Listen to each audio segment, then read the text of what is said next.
Hello everyone, and welcome to the Pisces Guide to Pop Culture. I'm of course your host, TJ West. So I wanted to come to you today to talk about The Shots We Take, the new book from Rachel Reed, which I have to say was amazing. I posted about this a few days ago, just a photo to remark that this was my first hockey gay romance, well, any really hockey romance, gay or otherwise. And, you know, I have to admit that even though I'm obviously a huge fan of gay romance, and I'm a huge fan of jocks in general, I have to say I've never read a gay hockey romance. And so, you know, this was quite a new outing for me, and I have to say that it kind of swept me up and it stole my heart. So the story focuses on Riley and Adam. Now, Riley left the NHL years before the story begins due to a number of factors. His father has just died, so the story begins with his funeral.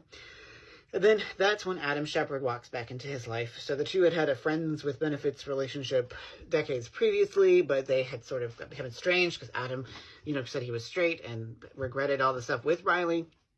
And so obviously there's a lot of like fraught emotional baggage for the both of them. And, you know, they have sort of overcome that as they negotiate the contours of their new relationship. And Adam, by this point, has come out as gay, not publicly, but to a lot of people in his family. He's divorced his wife. He has 2 kids. There's a whole thing.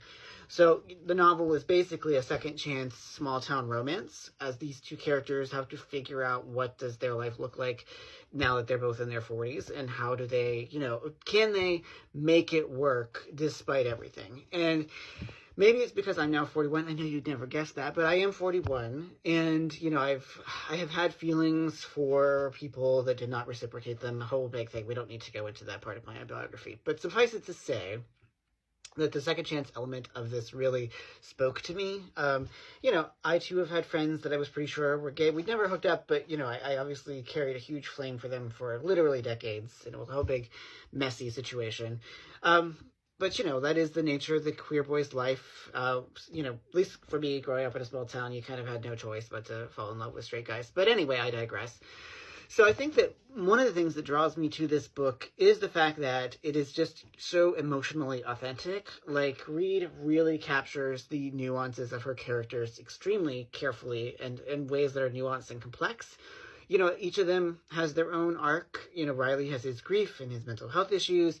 Adam has to sort of grapple with, you know, the regrets and the consequences of his past actions. And, you know, Riley is slow to forgive and even slower to trust Adam and to, like, make this work for them. But when they do finally start to come together, woo, Lord, is it hot stuff. Like, there is a lot of very steamy sex in this book, which, as you know, I'm very much a fan of. I'm sure I'll have more to say about sex scenes and romance at some other point, because I do think it is an important part of gay romance in particular, especially in the sex negative and very, like, condemnatory era in which we live. But be that as it may, you know, it's not just that sex is titillating or hot to read, although that is true, particularly in this book, but it's also that, you know, sex is a means of communication. It's a means for 2 characters to be intimate with one another and to kind of grapple with the reality of what that means, particularly for both Riley and Adam, who have this rich, deep history and have had sex in the past, but now it means something different because they're middle-aged, and so, you know, there's a lot more going on there, and they obviously have all this emotional baggage. So I will say that, you know, the emotional core of this story really does land. It is a very, you know, deeply affecting novel. I mean, I love a lot of gay romance, but there are only a certain, very select few that kind of strike me in the heart and that make this, you know, that pierce me and make me feel this really poignant sense of emotional devastation. And that's one of the things that I really enjoyed about this book, was there are several moments where I had to put it down. I was just too overcome with feeling. Some of that, again, is because of my biography, but it's also true that, you know, Reed just knows how to create characters that draw you in and that make you love them, even if there are also times when you want to strangle them.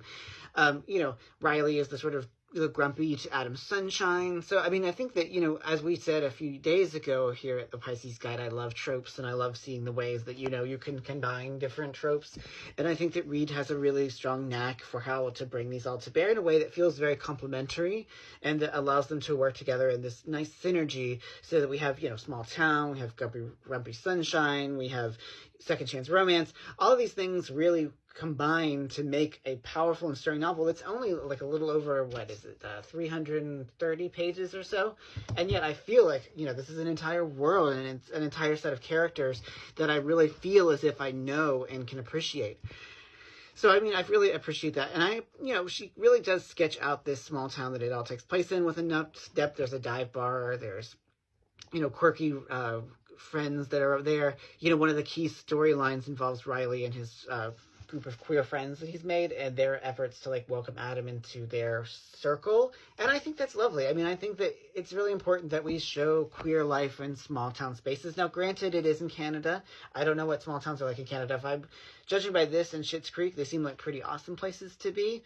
But I mean, it touches my heart because, as you know, one of the things I aim for in my Appalachian romances, including Country Road Romance, which releases in a mere 2 days, is this sense that, small towns can be surprising sites of queer survival and queer love.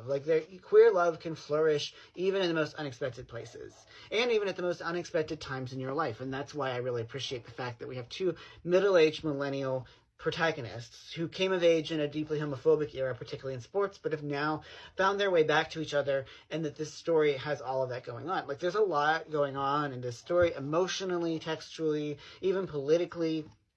And so I just really enjoy the way that Reed handles all of that with grace and nuance and authenticity.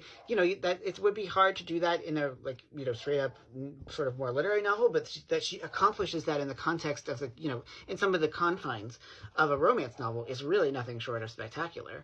And so, this is my first hockey romance. This is my first book by Rachel Reed, but I can tell you right now, it will certainly not be the last. She has stolen my heart. These characters have stolen my heart. I'm so glad that Riley and Adam have found their way back together, and I'm glad they managed to find happiness. So this definitely is one of those books that gets the Pisces Guide to Pop Culture a seal of approval. So if you can, go out and buy or check out from your library The Shots You Take, which is extremely good. Marvelous hockey romance. I loved it. I loved every minute of it, and I cannot recommend it highly enough. So anyway, that's all I have for today. So I'm sure I'll be back with you tomorrow to gush about something, because you know me, I have feelings about everything. So anyway, thanks for joining me for the Pisces Guide to Pop Culture. I'm your host, TJ, and I will check y'all out tomorrow.